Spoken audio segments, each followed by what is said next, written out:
Good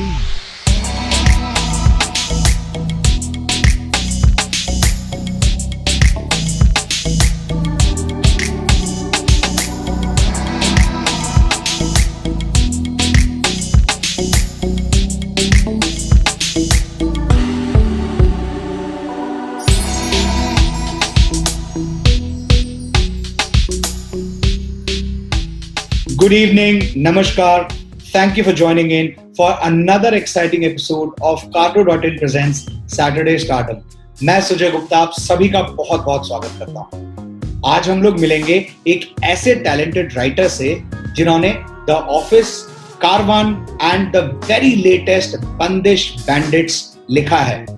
So ladies and gentlemen, please join me in welcoming the very talented and very brainy Adhir Bhatt.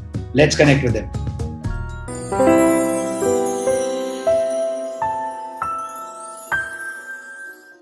Hi, Adhir. How are you? All good, yeah, all good. Thank you for having me on your show. Yeah, very kind of you to invite me here. Such a pleasure having you here. And मैं चाह रहा हूँ कि आप अपने बारे में काफी कुछ बताएं, हमारे जितने भी दर्शक अभी लाइव देख रहे हैं, and to understand कि what is the real motivation behind you, what keeps you rocking and rolling. मुझे लगता है मैंने इस लॉकडाउन को जितना मैं यूटिलाइज कर सकता हूँ अपनी तरफ से यूटिलाइज करने की कोशिश की है। जो कुछ सीरीज में लिख रहा हूँ उन पे मैं काम किया है। हमारा एक नया प्ले मेरा आने वाला है, अभी जुलाई में आने वाला था, अब तो वो पुश हो गया है, तो उसकी थोड़ी प्रिपरेशन और चल रही है। एक फिल्म का काम चल रहा है, तो मैं तीनों मीडियम साथ साथ उन्हें धक्का मारने की कोशिश कर रहा हूँ ताकि जब सब खुल जाए तो एक ना एक गाड़ी जरूर आगे निकल जाए। तो when did you realize that you want to be a writer? कोई ऐसा मौका या कुछ ऐसा टर्निंग पॉइंट आया कि भाई? जी हाँ, एक्चुअली मैंने जब थिएटर स्टार्ट किया था तब मैंने एज एन एक्टर स्टार्ट किया था। तो मैं ओरिजिनली कश्मीर से हूँ और कश्मीर में जब सारी मिलिटेंसी वगैरह शुरू हुई थी तो entertainment was the one thing that used to bring smile to our faces. और मुझे लगता था कि ये एक ऐसा मीडियम है जो यहाँ बाहर गोलियां चल रही हैं, बम फट रहे हैं, मगर यहाँ जो इसको देख रहा है वो हंस रहा है। मैंने कहा इस मीडियम में पावर बहुत, तो मुझे लगा कि कुछ इसमें करूंगा। अब क्या करूंगा, दूर दूर तक कभी कोई फिल्म इंडस्ट्री में घुसा नहीं था, कोई एंटरटेनमेंट में घुसा नहीं था। तो जब मुझे मौका मिला फिर यहाँ आने का, मैंने कॉलेज भी यहीं जेवियर्स में किया था मुंबई में। जब मुझे मौका मिला तो मैं थिएटर करने लगा फिर, और एज एन एक्टर करने लगा। बिकॉज जब आप बाहर से आते हो कई बारी you feel that is the only thing that is there to entertainment, कि वहां सिर्फ एक्टिंग ही करनी होती।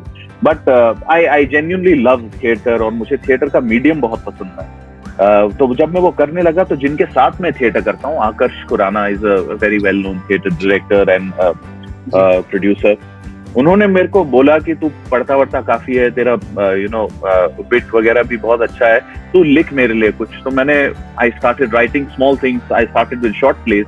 तो वो मैंने शुरू किया और मैंने रियलाइज किया कि मुझे ये अच्छा लगता है। और जो ही मुझे ये रियलाइजेशन हुआ कि मैं ये कर सकता हूँ तो मैंने सोचा व्हाई नॉट। मैं हिंदी अच्छी बोल लेता हूँ, मेरी उर्दू भी ठीक है क्योंकि मैं कश्मीर से, मैंने पढ़ा है वो सारा। तो मैंने रियलाइज किया कि हिंदी बोलने वालों की काफी कमी है और हिंदी पढ़ने वालों की काफी कमी है। तो मैंने अपने आप को और डाइवर्ट किया टुवर्ड्स राइटिंग और मैं और ज्यादा करने लगा, और उसके बाद मैं फिर फिल्म और वेब सीरीज और सब कुछ करने लगा। बट थिएटर एक ऐसा मीडियम है जो मैं हमेशा जिससे अपना नाता बनाए रखता हूँ और कभी तोड़ूंगा नहीं, because it's that is what हम ओरिजिनली थिएटर वाले हैं जो बाकी सब कुछ कर रहे हैं। तो कोई सिर्फ थिएटर प्लेस या मूवीज या शोज ही चल रहे हैं? Are you planning a book soon too? I am planning a book actually. Yeah, that is strange that you asked because मुझे last year ही approach किया गया एक किताब लिखने के लिए। But अब मैं दो माइंड में हो गया हूँ कि अब नॉन फिक्शन लिखूं या फिक्शन, क्योंकि ज्यादा पढ़ने में भी ये प्रॉब्लम हो जाती है, फिर आपको चॉइसेस ज्यादा हो जाती है ना। तो इकोनॉमिक्स में इसे प्रॉब्लम ऑफ प्लेंटी कहते हैं। तो कि आपको समझ नहीं आ रहा है कि क्या चूज किया जाए। तो but I am narrowing down, अब मैं लिख रहा हूँ किताब और देख रहा हूँ कि मैं क्या कर सकूं। जो भी मैं लिखूंगा मैं चाहता हूँ कि वो लोगों को थोड़ा इंस्पायर करे इन अ वे। टीजर भी देना पड़ेगा, अगर आप लिख रहे हैं तो थोड़ा सा टीजर देना पड़ेगा हमारे ऑडियंस को। मैं लिखूंगा तो जरूर बताऊंगा। अभी मैंने खाली आउटलाइनिंग की है उसकी और ये सब किया है, तो इसीलिए मैं उसके बारे में ज्यादा बात कर नहीं सकता। लेकिन it's based on my experiences only, coming from Kashmir and working in the film industry here and everything. जो मेरा आइडिया ये है कि जो भी मैं लिखूं ये बुक को लेकर, ये कुछ ऐसा हो जिससे कॉमन पब्लिक हिंदुस्तान की या कॉमन पब्लिक कहीं की भी, चाहे स्टेट की, सिटी की, उन्हें ये लगे कि हम भी कर सकते हैं। क्योंकि मुझे लगता है कि ऐसा कोई बड़ी चीज नहीं है यहाँ आके करना। अगर आप मन लगा के करें, थोड़ा काम मेहनत से करें, थोड़े बहुत लक के फैक्टर्स होते हैं जरूर, मैं मानता हूँ, ऐसी बात नहीं है, मगर मुझे लगता है कि एक परसिवियरेंस ज्यादा है। अगर आप में कम टैलेंट और ज्यादा हार्डवर्क हो, you can go farther than more talent and less hard work, and that is one thing जो मैं नए लोगों से भी जब बात करता हूँ, जो नए राइटर्स होते हैं या फिर, तो मैं हमेशा यही ट्राई करता हूँ उन्हें बोलने का कि आप अपने आप पे काम करें। जब आपके पास कुछ नहीं है तब अपने आप पे काम करिए, क्योंकि जब काम मिलेगा तो आपको अपने आप पे काम करने का मौका नहीं मिलेगा। राइट।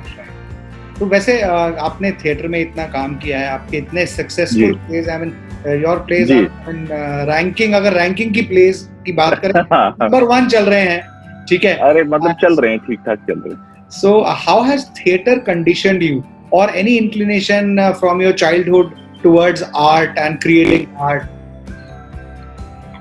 जी हाँ, आई थिंक ये बचपन से ही मुझे थिएटर का बड़ा शौक था, और मैं स्कूल में शुरू किया था, और फिर जब मैं बोर्डिंग स्कूल में गया तो मैं देहरादून में एक बोर्डिंग स्कूल में था, वेलम बॉयज करके। वेलम में?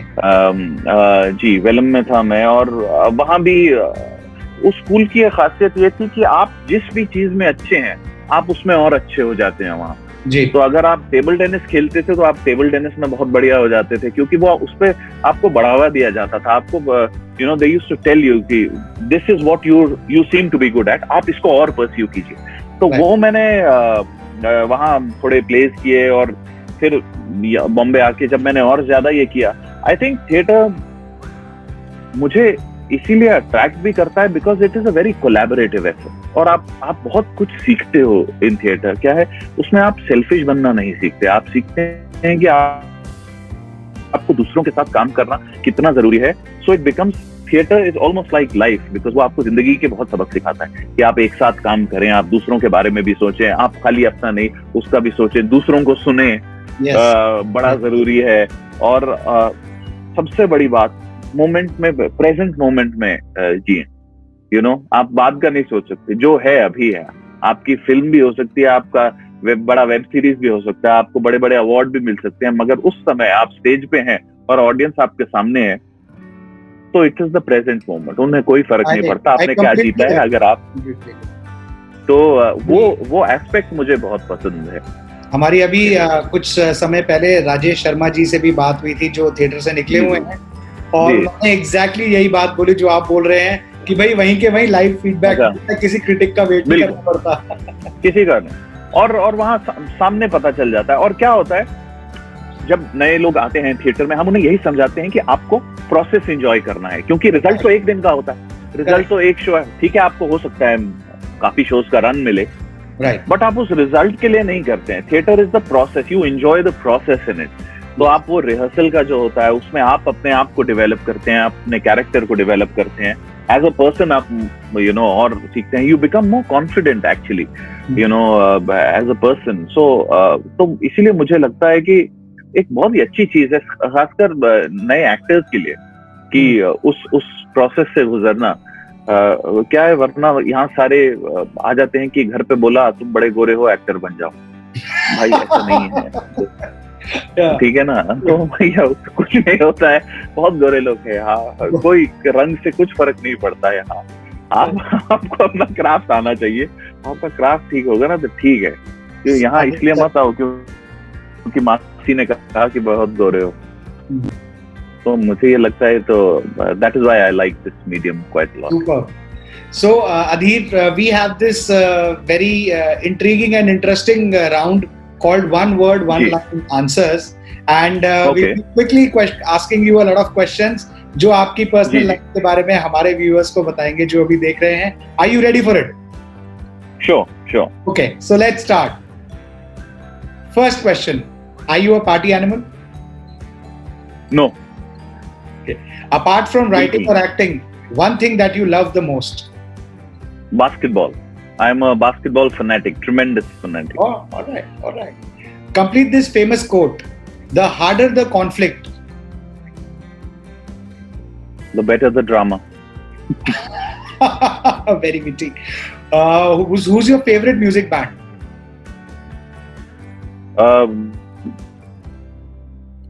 I don't have a favorite music band. I have a favorite musician. My favorite musician is Nusrat Fateh Ali Khan. Arey wah. One Bollywood actress you want to date? I don't want to date anyone from Bollywood because मेरी जिंदगी बहुत पहले से crowded है. Okay. Your take on getting trolled for doing nothing wrong? It's a occupational hazard. You can't help it. Right. Favorite Hollywood movie? Shawshank Redemption. Same here, by the way. कमाल की picture है मुझे. Translate this movie in Hindi. Bruce Almighty.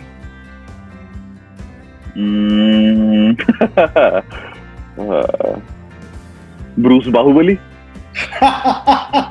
Okay, you don't want to take a desi name or what?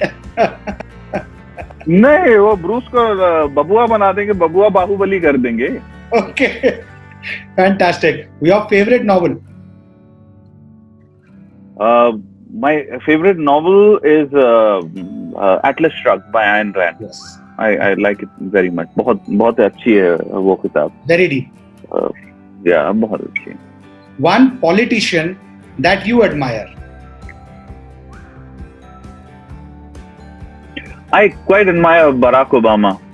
Okay. उनका because उनके views, उनके ये उनके studies, his whole journey मुझे काफी पसंद है. I quite enjoy that. And I like his book very much, so मुझे पसंद है. What's your take on stray animals? They are living beings. Let them live and show respect to them. Nice. So that was the one word, one line answer. बहुत मजेदार हमें जवाब मिले हैं. And sorry, but मैं कुछ जगह पे one word one नहीं दे सका क्योंकि some of these answers just required some things, especially with these animal kind of thing. Yes. और कई सवाल आपने जो पूछे इनका मुझे लगा नहीं एक शब्द में मैं आंसर दे सकता हूँ क्योंकि it hurts me tremendously that people are inconsiderate towards animals and ये होना नहीं चाहिए. I think as humans we have an ability to do something for them. Right. And our empathy should go out to each living being, humans and animals. So just because वो जानवर है इसका मतलब ये नहीं है कि उसे मारा जाए या उसे mistreat किया जाए. So this was our one word, one line answer session. A few more questions that our audiences now are coming up with. How important is traveling to you? Traveling very important. Yeah. In fact, मैं अपनी maximum लिखाई travel करके करता हूँ क्योंकि मैं कहीं ना कहीं छोटी जगह पे इधर उधर चले जाता हूँ और वहाँ लिखने लगता हूँ. जो मेरा प्ले है धूम्रपान जिसके लिए मुझे मेटा अवार्ड मिला था फॉर बेस्ट स्क्रिप्ट, वो मैंने लंदन में लिखा था बिकॉज उस टाइम में लंदन में कुछ काम कर रहा था, तो वहां मैंने लिखा था.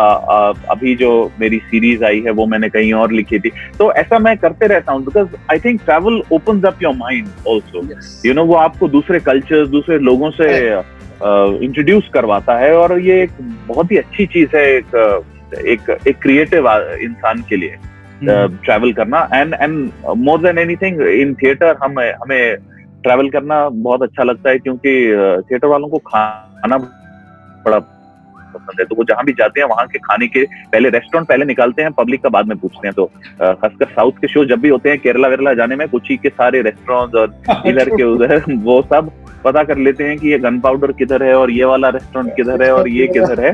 तो वहाँ की सेटिंग पहले हो जाती है. तो ट्रैवलिंग बहुत इंपॉर्टेंट है, बहुत मुश्किल हो गई है, अभी ट्रैवल नहीं कर सकते हैं तो एकदम समझ नहीं आ रहा है कि अब किचन से बेडरूम का सफर कितनी बारी तय किया जाए। ट्रैवलिंग अच्छी हो रही होगी वैसे। बिल्कुल बिल्कुल, यही ट्रैवलिंग हो रही है। ऐसा लग रहा है काला पानी है, क्योंकि जहां भी घर साफ कर रहे हैं सिर्फ काला पानी ही निकल रहा है sir. Very so what's your Mantra for a happy life? I think my mantra has always been very simple. My mantra is work on yourself and hope that what you do affects others. Nice, very nice. It's not Because just मुझे नहीं लगता आपको किसी और की जिंदगी में घुस के। I think it's simple to do also. मुझे लगता है अगर आप ठीक से अपने आप पे काम करें और कोशिश करें कि मैं अपना काम ठीक करूं, वो फिर बाद में हो जाता है। एक वो करें और एक माँ बाप की ब्लेसिंग लेके चलें, क्योंकि उसका कोई सब्स्टिट्यूट नहीं है जिंदगी में। होप करें कि उनकी ब्लेसिंग्स आप पे रहें और बाकी अपने आप पे काम करें, और ये होप करें कि जो आप काम कर रहे हैं उससे दूसरों को कुछ अफेक्ट हो, या फिर कुछ भी, whatever. Because I think I had read one thing a long time back which said that the objective of all art is to change your state of being. Okay. The objective of all art is change your state of being. Now that means वो आपको थोड़ा सा हंसा सकता है, वो थोड़ा सा emotional कर सकता है, थोड़ा रुला सकता है, गुस्सा दिला सकता है, थॉट कर सकता है, कुछ भी हो। But the objective of all great art, हम वो कर नहीं पाते हैं। Right. कई बारी, maximum times, due to constraints, due to many things. But जिंदगी में वो कोशिश as artists हम करने की कोशिश करते हैं कि अगर वैसा हो तो बड़ा अच्छा होगा। बहुत अच्छा। How do you describe the Indian film industry in your words? Tough. Very tough. I think it's tough, but very accepting to hard work and talent. Okay. By that I mean that कई लोग यहाँ आते हैं, जैसा कि मैं आपको पहले भी बता रहा था, कई लोग फिल्म इंडस्ट्री में ये सोचकर आते हैं कि बहुत इजी हो जाएगा, मैं अपने आप को 1 साल दे देता हूँ और फिर मैं देखूँ।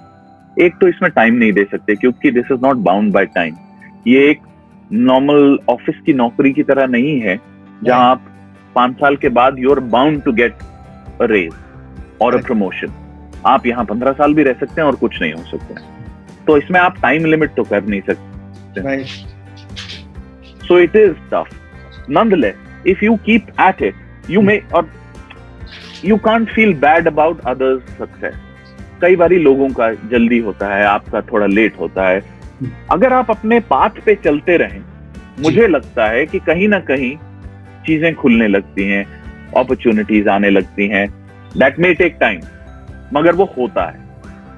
What you have to do is, आपको दूसरों के काम से या दूसरों के सक्सेस से बुरा नहीं लगना चाहिए। In fact you should wish it well. और स्टार सन्स और ये स्टार डॉटर्स एंड नेपोटिज्म के बारे में लेके ज्यादा सैड नहीं होना चाहिए, क्योंकि अब जो हाथ में नहीं है हमारे भाई, तो हम क्या करें यार। अब वो पैदा हो गया वहां, उसको अपॉर्चुनिटी मिल गई, अब हमें नहीं मिली, तो इसको लेके हम क्या करें? कुछ नहीं ना। इसका आपके हाथ में ये है कि आप अपना काम करें और अच्छे से करें, और इतना अच्छा करें कि आपको इग्नोर करना मुश्किल हो जाए।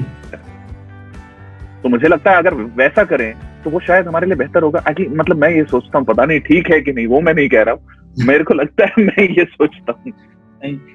To each his own. बिल्कुल बिल्कुल बिल्कुल। मगर मुझे लगता है ये इंडस्ट्री एक्सेप्टिंग बहुत है, बहुत एक्सेप्टिंग है, सबको खुले हाथों से लेती है, और फिर थोड़ी सी किस्मत, थोड़ा सा लक और lots of hard work. True. Ji.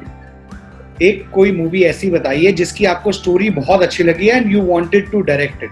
Any movie.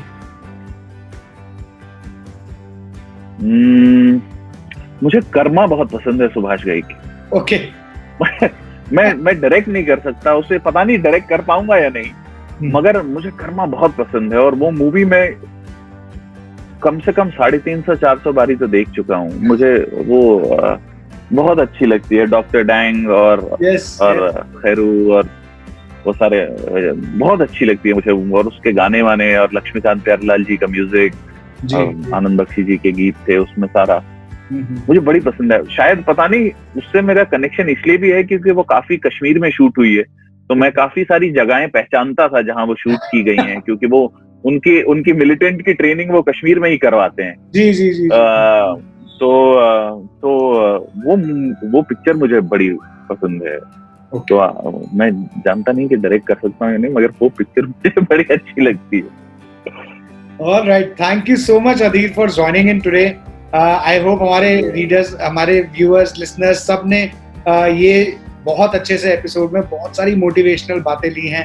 And Adhir has been so kind enough to give us those thoughts कि भाई जो कर रहे हो वो करते रहो and don't give up. I think that is the only way. हाँ, Right. I think that is the only way, and especially मैं ये उन लोगों से ज्यादा कहना चाहूंगा जो राइटिंग करना चाहते हैं, जो एक्टिंग करना चाहते हैं या जो कर रहे हैं, कि अपने आप पे जरा फोकस करते रहें। मैं फिर से इस बात को कहता हूं कि जब काम नहीं है तब अपने आप पे काम करो, क्योंकि when you get an opportunity, no one gives you the time to work on yourself. Correct. You know, and it's very important कि अपने आप पे काम किया जाए। किताबें पढ़ें जो अपने क्राफ्ट से रिलेटेड, चाहे अगर वो राइटिंग है तो राइटिंग की बुक्स पढ़ें, डायरेक्शन, एक्टिंग, ये जो भी आप कर रहे हैं, अगर जॉब कर रहे हैं उसके हिसाब से, बट अपने आप को इन्वॉल्व रखें कुछ ऐसी चीज में जहां आपका माइंड लगा रहे, and so that when you come out of this thing you have gained something rather than lost. True, true, very true.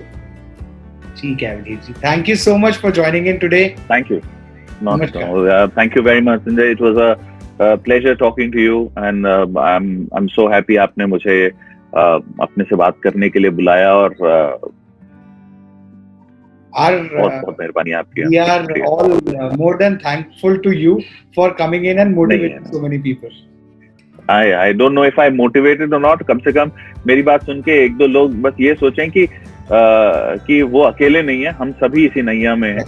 हम सब it's a universal human condition right now, and हम सब इसमें साथ में हैं, और ऊपर वाला करे कि सब इससे स्ट्रॉन्गर निकले, बस यही दुआ है हमारी। Right Adhir ji, thank you so much. Thank you, bye, thanks a lot, thank you.